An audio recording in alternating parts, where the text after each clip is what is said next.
an army would march out and they would hold the banners over whatever their regiment was. You can probably watch old movies and things like that where you would see an ancient army holding their banners. And it's what identifies you. It's the thing that you identify with, right? You have a choice to identify as just so many things in our world today. And so these four things, they're the four banners that we identify as. They do hold up this thing that we call the Daniel Academy, but they're actually things that we need to identify with. They are these banners. They're banners that you see every day. So I want you to start thinking of them as the four banners over this school, the four things that you choose to identify with. Every day you walk in, how many of you jump up and touch one of these things on the way in every morning, at least many mornings? Yeah, that's what I thought, all you junior high boys. These things, they're the banners that fly over this school. They're what we identify as. The first one's prayer. The second one's what? Consecration. Third one? What? Camaraderie. Fourth one? Excellence. These are the four things as students and faculty of the Daniel Academy that we identify with. These are the four banners over this school.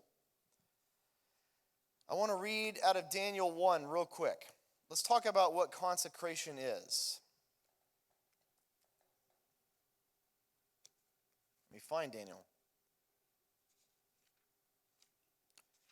In Daniel chapter 1, it tells us about how Daniel and his three buddies came into Nebuchadnezzar's palace.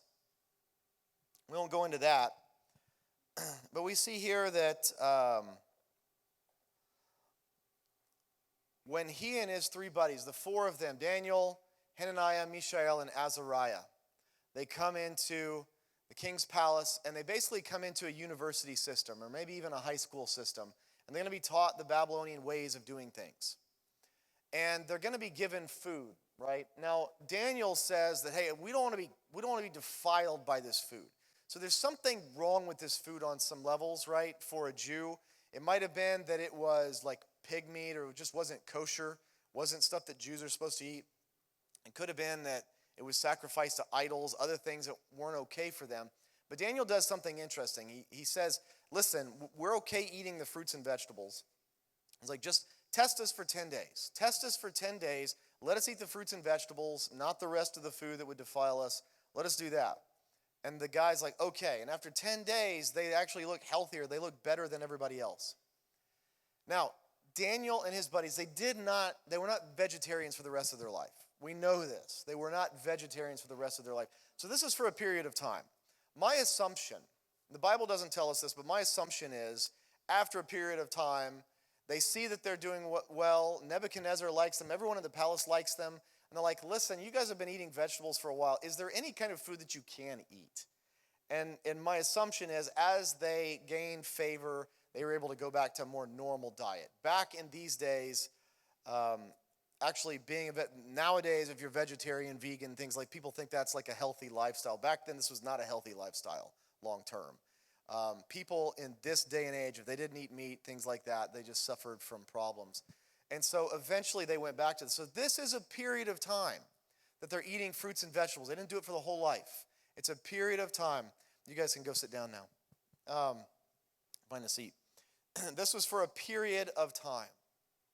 Consecration is something that we do for a period of time.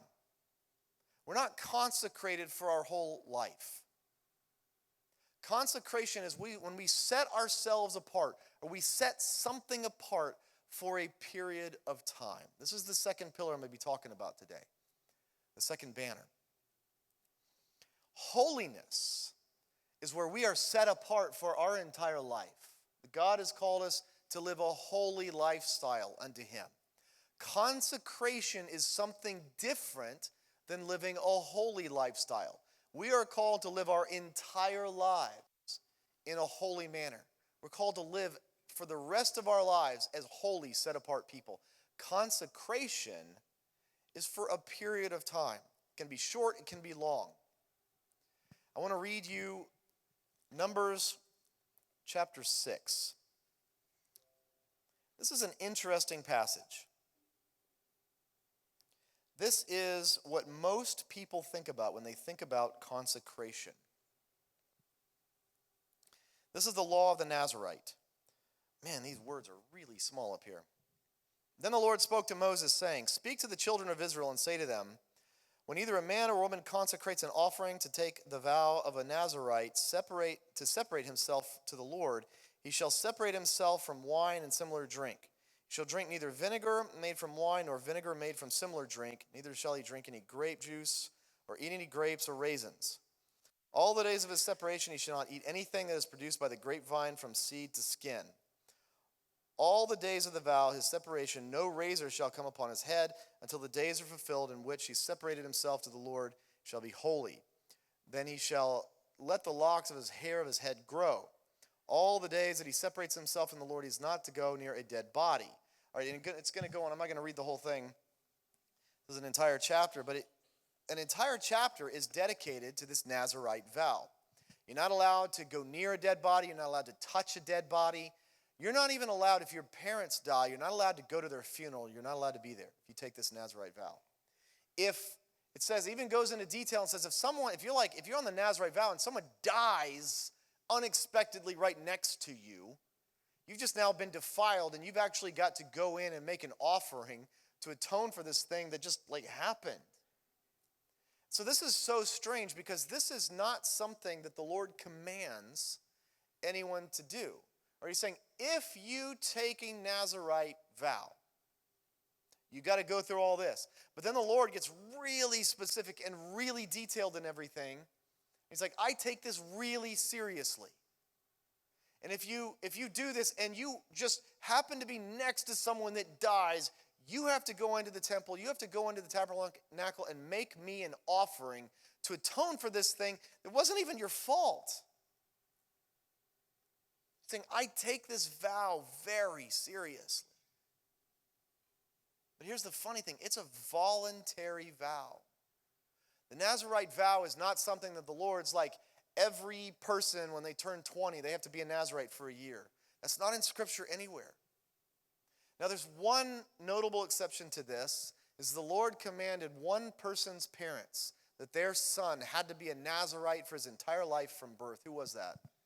Samson, that's right. He's a very strange exception. Very strange exception. For everyone else, the Nazarite vow is for a period of time. The Lord never even sets a time limit. You could do this, I suppose, for a week. It would probably have to be at least for a week because of the length of time that things happen in this passage. It could be for 6 months, it could be for a year, it could be for 5 years. We see in the New Testament, Paul takes a Nazarite vow at one point. He shaves his head. And anytime someone in this context would shave their head and then go make offerings at the temple, it's because they're taking a Nazarite vow. And so there's a period of time. And so before you do this, what you would do is you would set a time. You say, I'm going to take this Nazarite vow for 6 months starting on this day. And then I'm going to go in and I'm going to shave my head. And what you would do is you would shave your head before you started because your hair is going to grow long, your beard's going to get really out of control. So you'd start out by shaving your head. And then for the next 6 months or 5 years or whatever you determine, you don't cut your hair. But then at the end, you go into the temple, you go into the tabernacle, and you'd shave your head one more time. You'd have, long, beautiful, flowing locks. I'd probably have a little trouble with that nowadays when I was younger. And so you would choose to do this for a period of time. But when you chose to do this, the Lord took it really, really seriously. And so it's very interesting. Why does the Lord take something so seriously that we voluntarily choose to do? Why can't we say, well, I'm going to take this Nazarite vow, but after 2 weeks, I'm kind of tired of this. I don't really want to do this anymore. I really want wine. I really want this, right? All of the things that you're giving up in the Nazarite vow are things that are okay for you to have. People were allowed to drink wine. They were allowed to do all of these things. They were allowed to go to funerals. They were allowed to do this kind of stuff. If your parents died, you were allowed to go to their funeral. If your friends died, you were allowed to go to it. But if you take this Nazarite vow, it's like you don't even do that. Why does the Lord take it so seriously? In this passage, in Numbers chapter 6, Moses, the Lord actually uses the word consecration. This is a season of consecration. That's what the Nazirite vow was. It's a season of consecration, a time period. It's a time period of your choosing. You can choose to do the Nazirite vow for however long you want to do it, but it's your choice. But when you come before the Lord and you say, I want to consecrate myself for a period of time, you need to make up in your mind that you're going to fulfill that vow. Anytime we say, I'm going to consecrate myself for a period of time, what we're doing is we're making a vow before the Lord. It's, I'm going to see this thing through.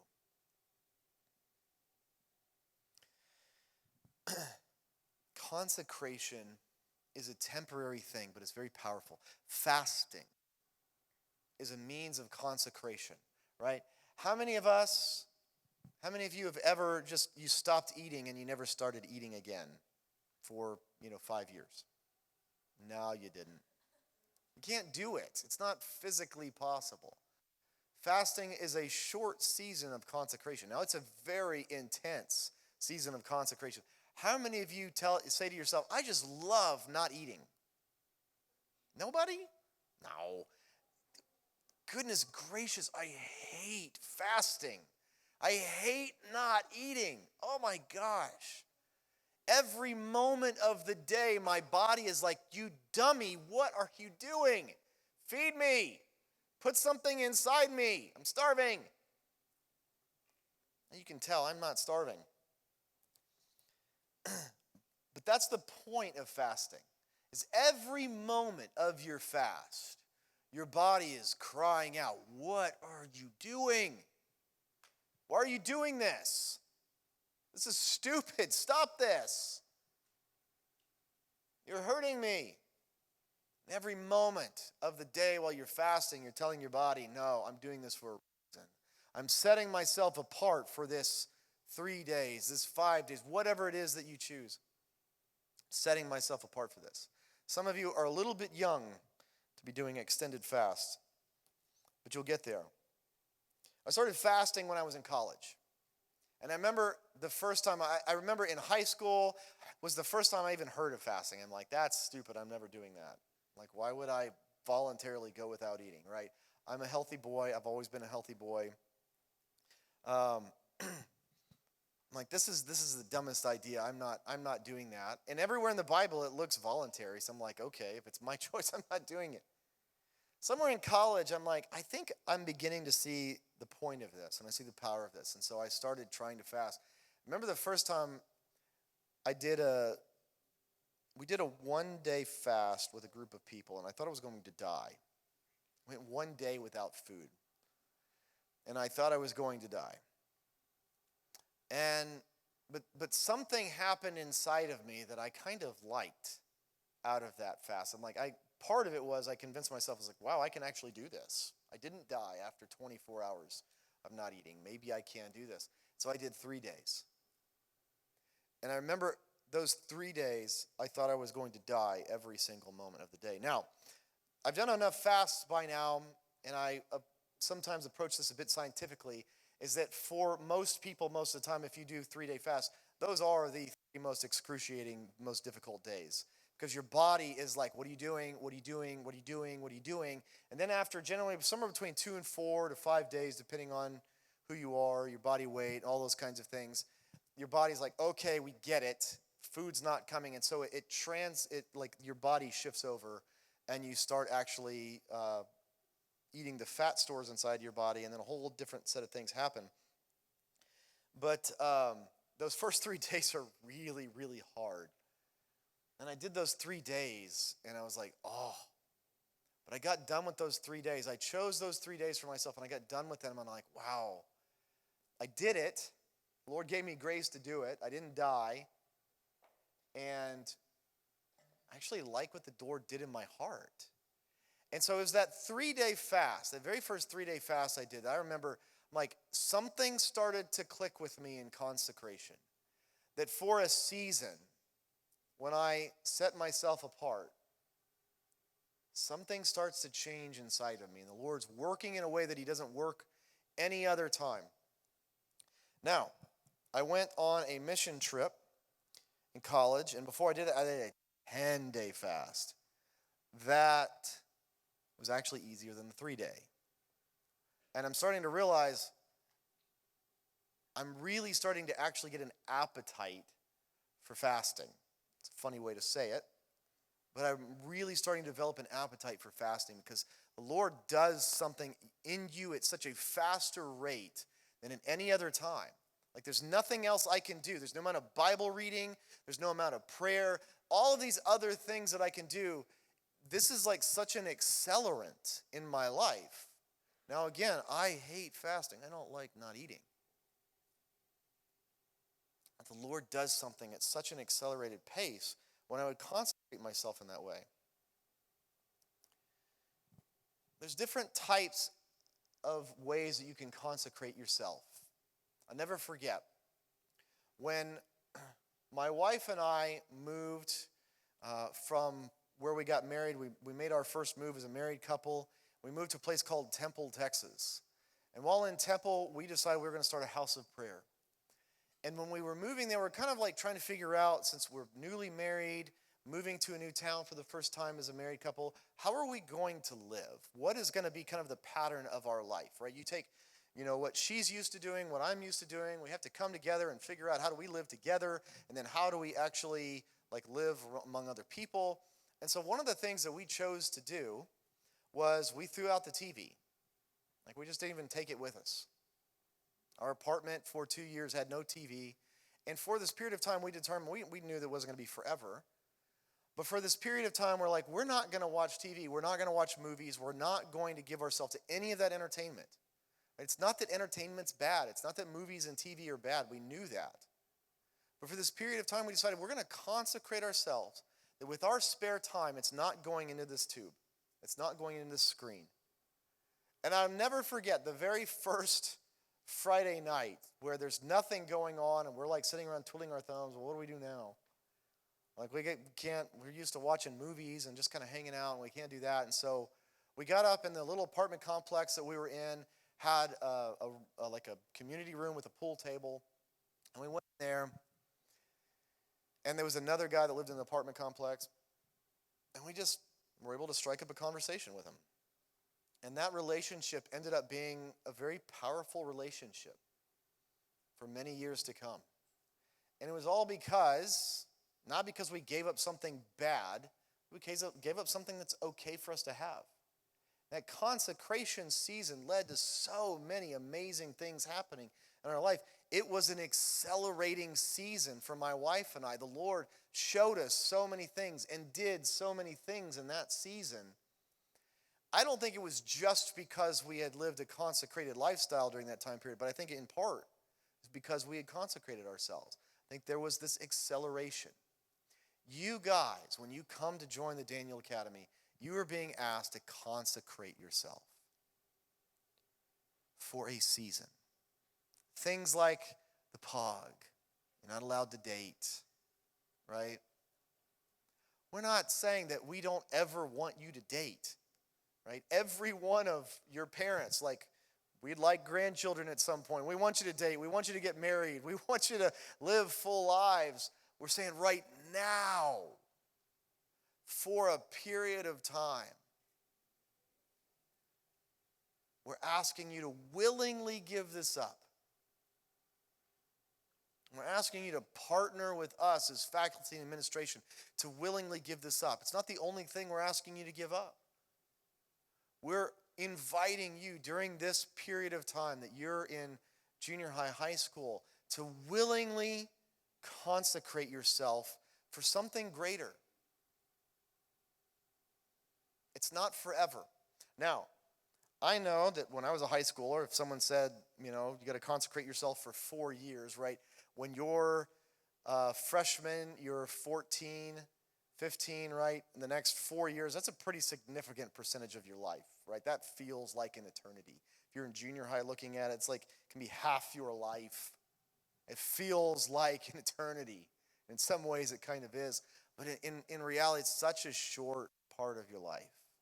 It's such a short part of your life.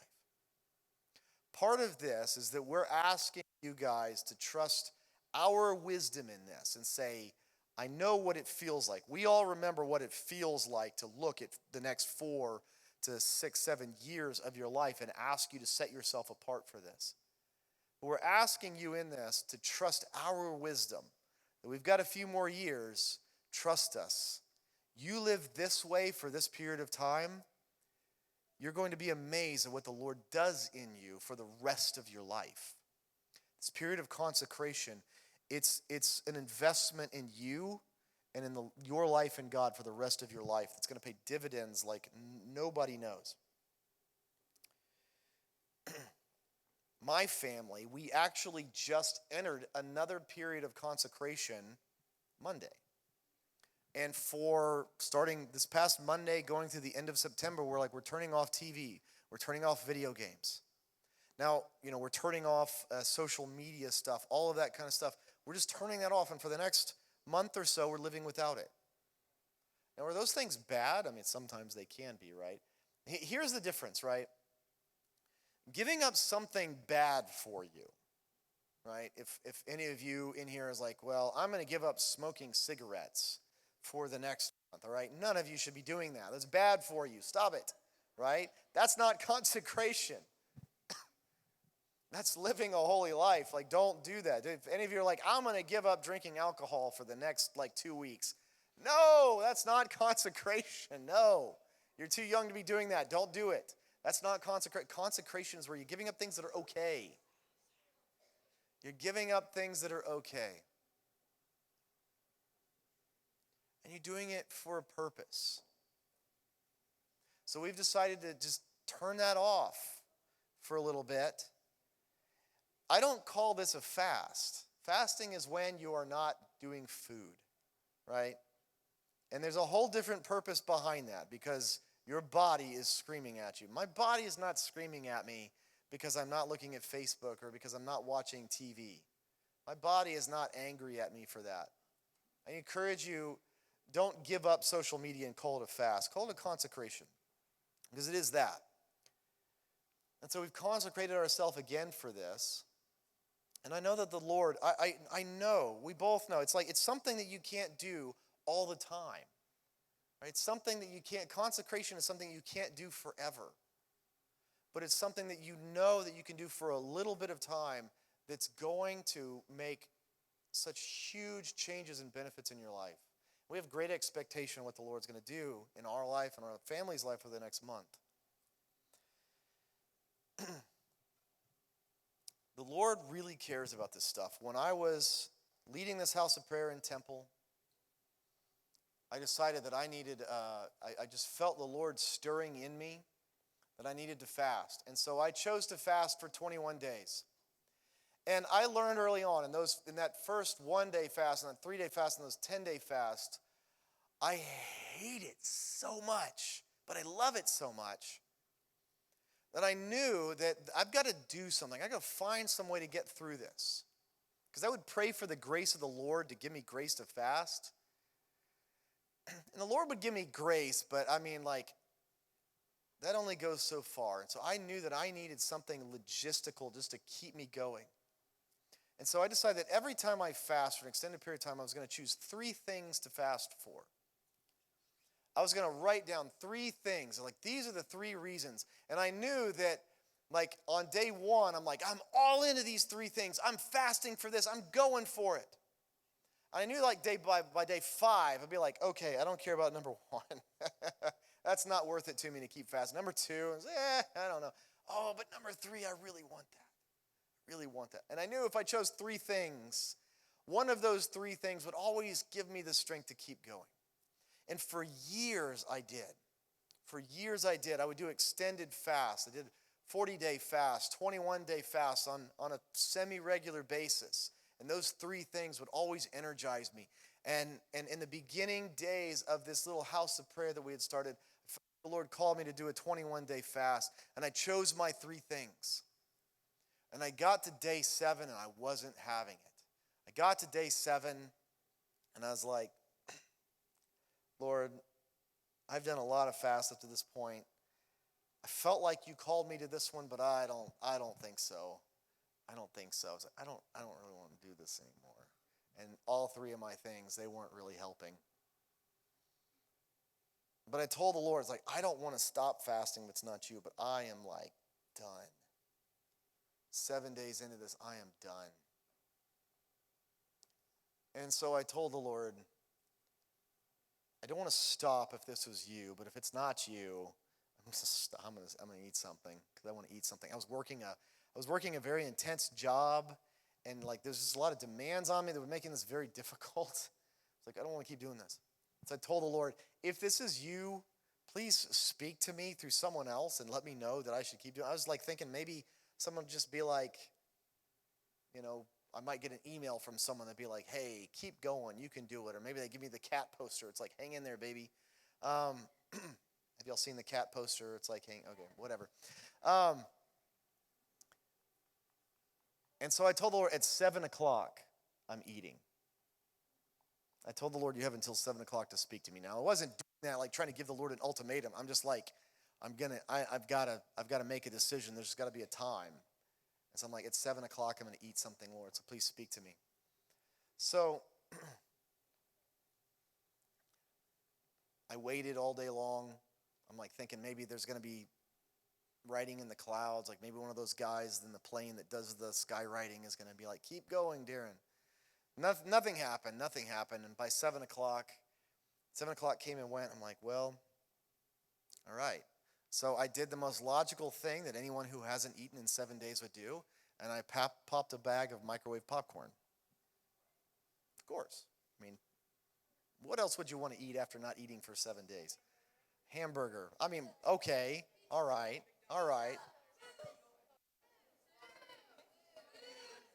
I think I had plans to go get real food. I just thought I would start with the popcorn since I had it in the apartment with me.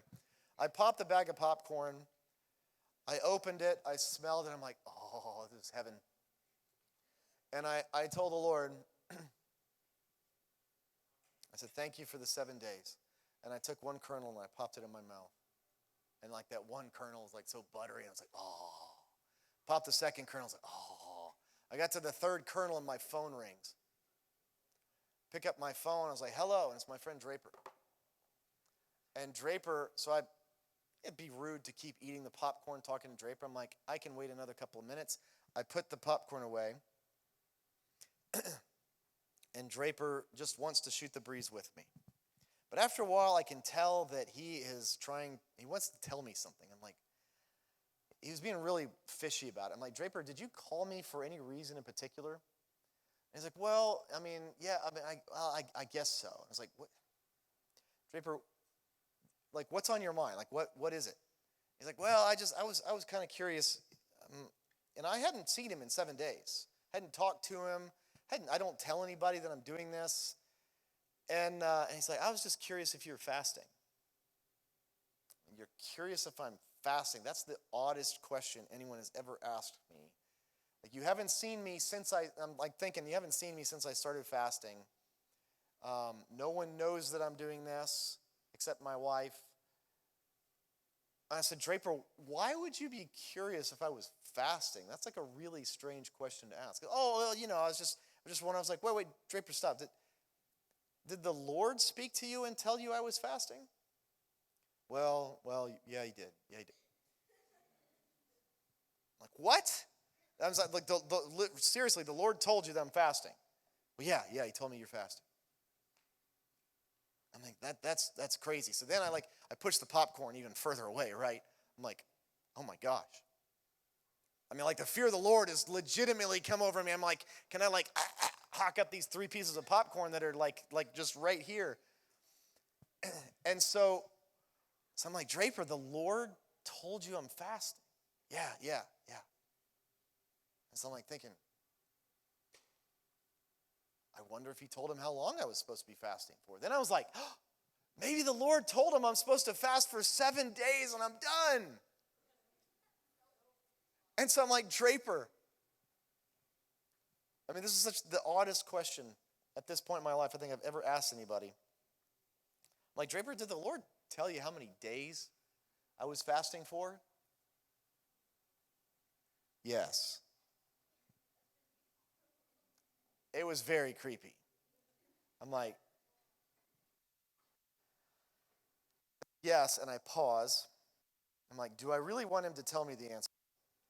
And so then I'm like, 7, 7, 7, 7, 7, 7, 7. Please be 7, please be 7, please be 7. It's like, Draper, how many days did I tell you I was fasting for? And he goes, 21. Oh, I take the bag of popcorn and I put it in the trash can that was right next to me. And I'm just like, oh, Lord, I'm so sorry. I'm so sorry. And I'm like, I'm in it. I'm in it. I'm going to do it. I'm going to finish this. This season of consecration, this fast, and I'm going to finish it. I'm so sorry for. I don't know what to do about these 3 pieces of popcorn I've eaten, but like, let's just pretend it didn't happen. I don't know what to do about that. And then I had this wild, crazy idea. I was like, well, he told him I was fasting. He couldn't have known that. He told him how many days I was fasting for. Like, he didn't say 20, 22, he said 21. I was like, Draper, the Lord didn't happen to tell you why I was fasting, did he? Yes, he did.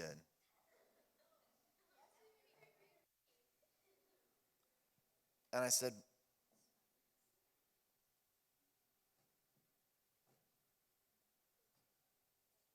what did he tell you? And Draper said, 1, 2, 3. Word for word. Word for word, he told me the 3 things that I was fasting for. I wrote them in a secret journal. My wife has never seen them. I've never told a single soul ever the 3 things that I was fasting for. They're always so personal and so powerful to me that no one else knows. I've never told anyone but God.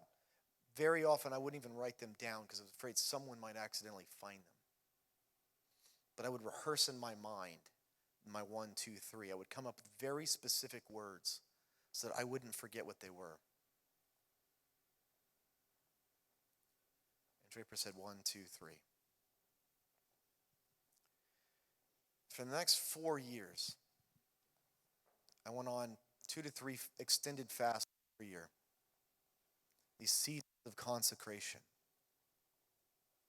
And just like this Nazirite vow, where the Lord says this is voluntary, but it's so powerful for you, I take it seriously.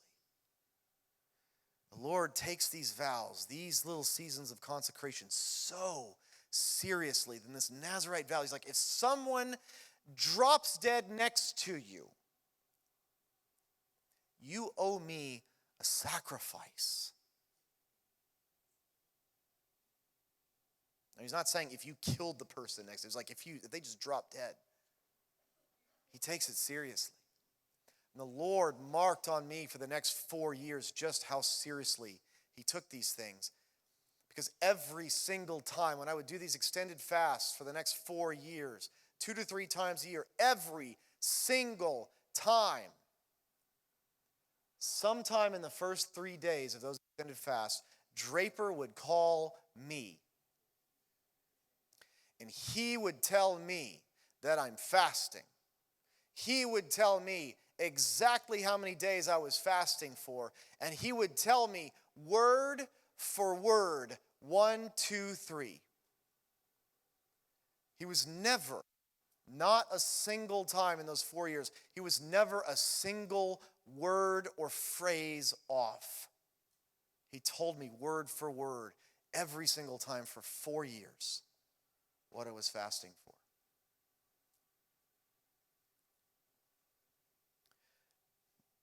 That season of time is actually an extra bit of consecration as well. We were working this, doing this house of prayer, and one day the Lord spoke to me in my prayer time, and he said, I want you to lay it all down. Just stop. During this period of time, we had met Draper, we had met other prophetic people, and the Lord was just speaking to us prophetically in this phenomenal way. Like, I could tell you so many Draper stories from that season. I could tell you so many other stories from other people about how the Lord was speaking. The Lord, I said that the Lord was haunting people in their dreams with us over and over and over. I was getting emails from people on a near daily basis that they had a dream about me. The Lord spoken to them about me. Never happened before in my life, hasn't happened since like that. The Lord gave us favor in the city. We were bringing together churches that hadn't spoken to each other in years and decades. But like, there's so much favor on what we were doing. And it was just getting better and better and better. And the Lord said, I want you to lay it all down. Just stop. Like, well, that's stupid. You don't stop something that's going really well, right? And so I'm like, no, that's a bad idea. And the Lord said, I want you to set yourself apart for a period of time. And I said, well, how long? And he said, 4 years. Like, I don't want to do that.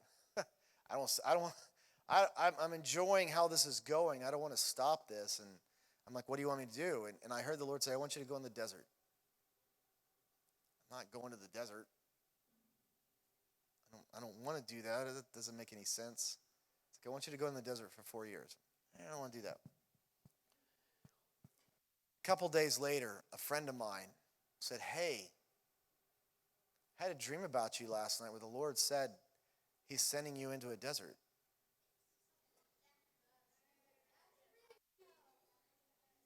I'm like, really? Any idea why or how long? No, I felt like it might be for 4 years. All right. I continued on. I kept thinking, this can't be the Lord. Things are going too well. Another friend comes and tells me the same thing. Another friend comes and tells me the same thing. Another friend comes and tells me exactly the same thing. 7 times this happens. And then Draper calls me one day. He's like, man, I feel like the Lord is sending you into the desert for 4 years. No. No.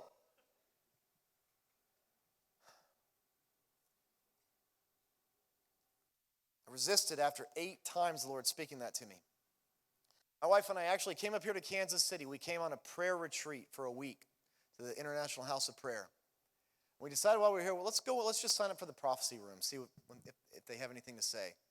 So we sign up for the prophecy room, and we go in there, and the people in the prophecy room, normally they take 3 people, so it's my wife and I and one other person, and there'll be 3 people prophesying over you. But in this case, it was 2 adults and 2 children. And I think the 2 girls were they're like 7 and 9, so they're probably like 30 years old now.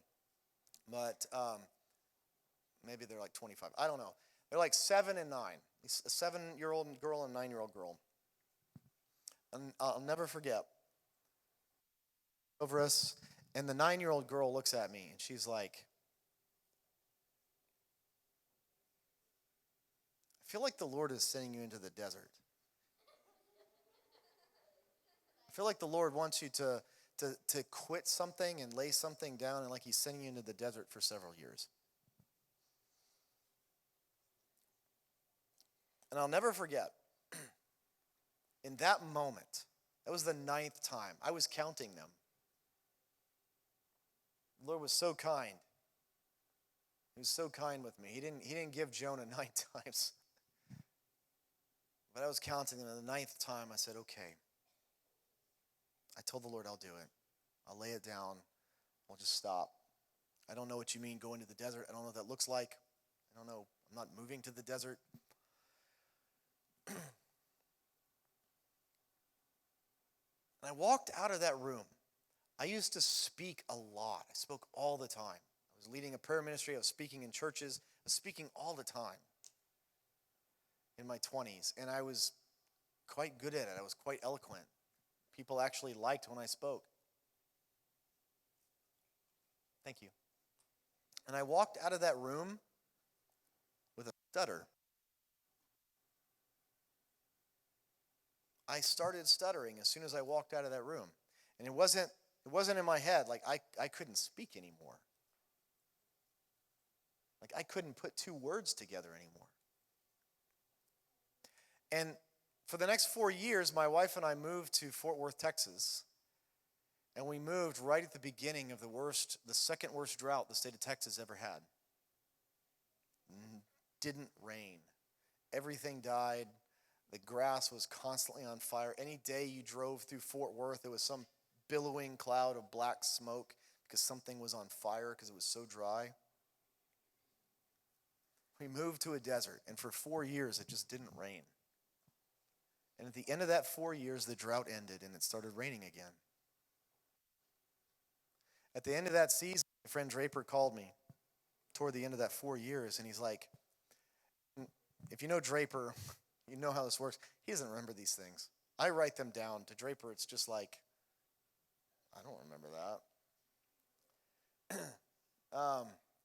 So 4 years later, Draper calls me. He's like, man, the Lord spoke to me about you today, and he said that you've been in a dry desert season for the last 4 years, and it's coming to an end. Like, is that true? I was like, Draper, you told me this like 4 years ago. He's like, I don't remember that. And it did. It came to an end. But during that 4 years, I knew that the Lord had set apart this time of consecration.